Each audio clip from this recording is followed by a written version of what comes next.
దేశీయ స్టాక్ మార్కెట్లు కుప్పకూలాయి. భారీ నష్టాలతో సూచీలు ప్రారంభమయ్యాయి. స్టాక్ మార్కెట్లపై ట్రంప్ సుంకాల ఎఫెక్ట్ పడిందంటున్నారు బిజినెస్ అనలిస్టులు. ప్రస్తుతం 5% మేర భారత స్టాక్ మార్కెట్లు నష్టపోయినట్లు తెలుస్తోంది. 3,900 పాయింట్లకు పైగా సెన్సెక్స్ పడిపోయింది. నిఫ్టీ కూడా 1,140 పాయింట్లకు పైగా నష్టంలో ఉంది. బ్యాంకింగ్, ఐటీ, ఫార్మా సహా మౌలిక రంగాల షేర్లు భారీగా పతనమయ్యాయి.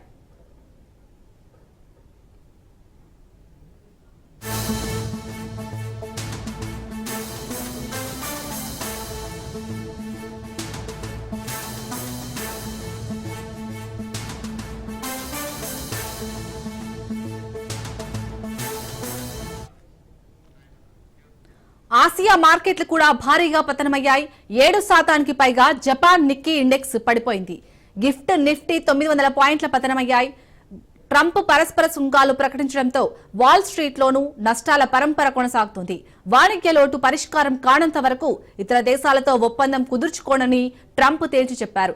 అంతేకాదు కొన్నిసార్లు ఏదైనా బాగు చేసుకోవాలంటే మందులు వేసుకోవాల్సి ఉంటుందని మార్కెట్ల గురించి ట్రంప్ చేసిన వ్యాఖ్యలు ఇప్పుడు చర్చనీయాంశమయ్యాయి.